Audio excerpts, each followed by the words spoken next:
버핏 선생님, 오늘 질문을 드리기 전에 당신과 찰리를 젖은 면사슬로 10대 때리고 싶습니다. 어쨌든 요즘은 컴퓨터, 전자기기, 소프트웨어 같은 기술들이 전 세계를 바꾸고 있습니다. 두 분이 지혜를 발휘해서 회사 자금의 10% 정도만이라도 현재 주목받는 기술과 전자산업에 투자해보는 게 어떨까요? 몇몇 기업이라도 골라서 시도해볼 만큼 두 분께서는 충분한 지혜가 있다고 생각하지 않으신지요? 답변을 드리자면 저희는 이해하지 못하는 것은 절대 사지 않습니다.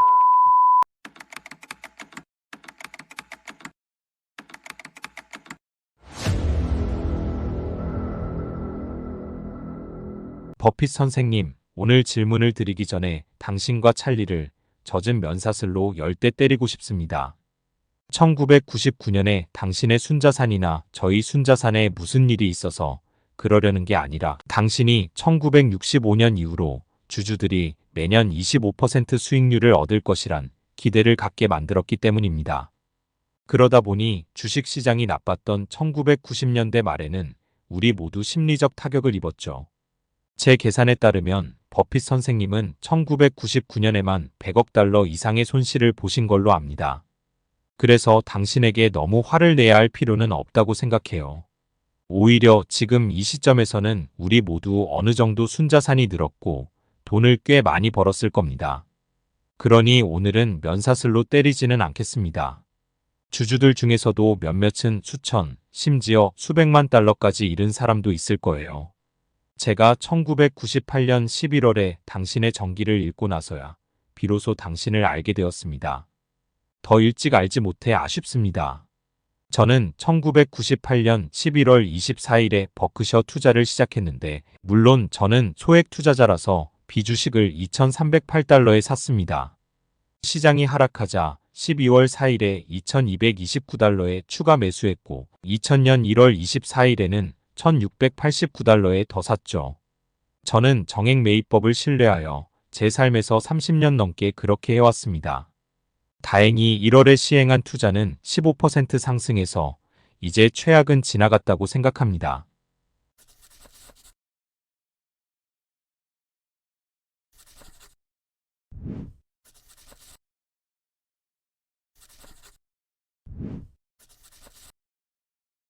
당신의 연례 보고서를 읽어봤는데 세상에서 가장 쉽고 재미있는 연례 보고서였다고 생각합니다. 이런 스타일을 계속 유지해 주셨으면 좋겠습니다. 아, 제가 제 이름을 밝혀야 한다고 방금 들었습니다. 제 이름은 게일러드 헨슨이고 캘리포니아 산타바바라에 살고 있습니다. 찰리 먼거 씨가 큰 호화요트를 띄워놓는 곳이죠. 거기에 대해서는 코멘트하지 않겠습니다. 어쨌든 요즘은 컴퓨터, 전자기기, 소프트웨어 같은 기술들이 전 세계를 바꾸고 있습니다. 사실 저는 개인적으로 기술주 그리고 공격적인 성장형 뮤추얼 펀드에 투자해서 버크셔 해서웨이의 지난 손실을 모두 회복했습니다.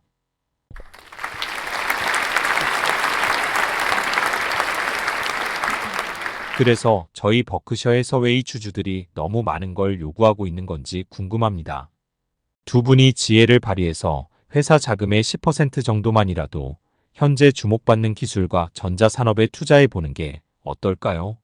연차 보고서를 읽어봤기 때문에 그 이유를 알지만 기술 기업들은 수익을 예측하기가 어렵고 망할 가능성이 높다는 걸 저도 이해합니다.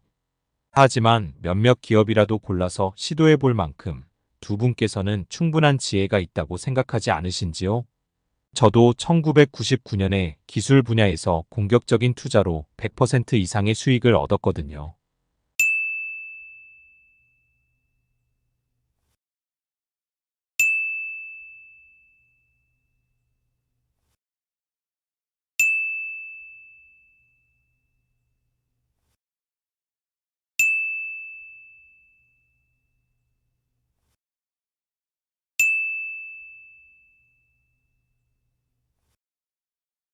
좋은 질문입니다. 답변을 드리자면 저희는 이해하지 못하는 것은 절대 사지 않습니다. 그리고 저희가 이해한다고 여기는 기준은 10년 후에 그 사업이 어디쯤 있을지 확률적으로 어느 정도 예상 가능한지 여부입니다. 물론 성과가 뛰어난 투자자가 보인다면 그분에게 투자를 맡기시면 됩니다. 그리고 그런 분들께는 언제든 저희 행사에서 부스를 제공해 드릴 수도 있습니다. 그런 것을 원하시는 분들이라면 누구든지 자유롭게 할 수 있고 다른 투자자에게 투자하는 것도 가능합니다.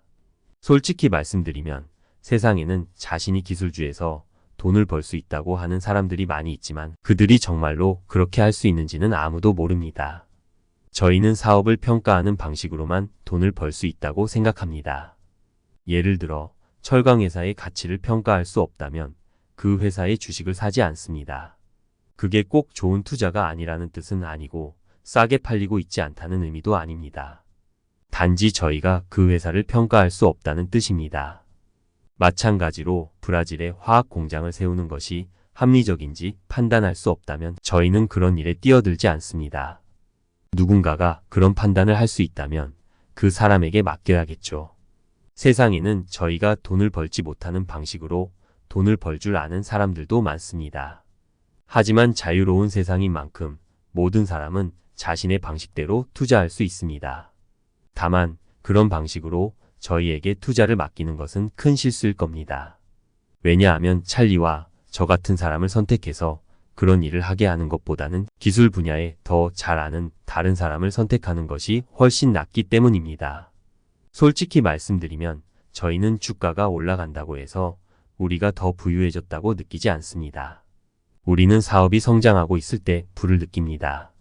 저희는 사업 자체를 통해 우리의 가치를 평가하지 주식 가격으로 평가하지 않습니다. 상상해 보세요. 수천 주의 주식을 현재 주가로 모두 팔아본다고 생각하면 언제든 팔 수 있겠지만 저희는 실제로 팔 생각은 전혀 없습니다. 오로지 사업의 가치에 부합하는 가격에만 팔 수 있는 거죠. 저희는 오로지 사업 가치로만 순자산을 평가합니다. 1999년에는 아주 조금, 정말 미세하게 순자산이 올랐다고 생각합니다. 주가가 얼마에 팔리고 있든 관계없이 그렇게 생각할 겁니다. 왜냐하면 주가는 어떻게 될지 알 수 없으니까요. 사업의 가치가 점진적으로 증가하면 주가는 시간이 지나면 따라오겠지만 매주, 매월, 매년 반드시 맞춰서 움직이진 않습니다. 예를 들어 1999년에 형편없는 한 해를 보냈지만 주가는 그 사실을 완벽하게 반영하지 않았습니다. 그리고 저희가 좋은 해를 보낸 적도 있었지만 그때는 주가가 오히려 과대평가된 적도 있었죠. 저희는 저희의 부를 항상 사업 가치로 평가합니다. 사업을 일종의 비상장 회사로 생각하고 그에 대한 시장가가 존재한다고 봅니다. 그 시장가를 활용해서 주식을 더 사거나 다른 기회를 살펴볼 수도 있지만 그 시장가가 저희의 가치 개념을 좌우하는 건 아닙니다.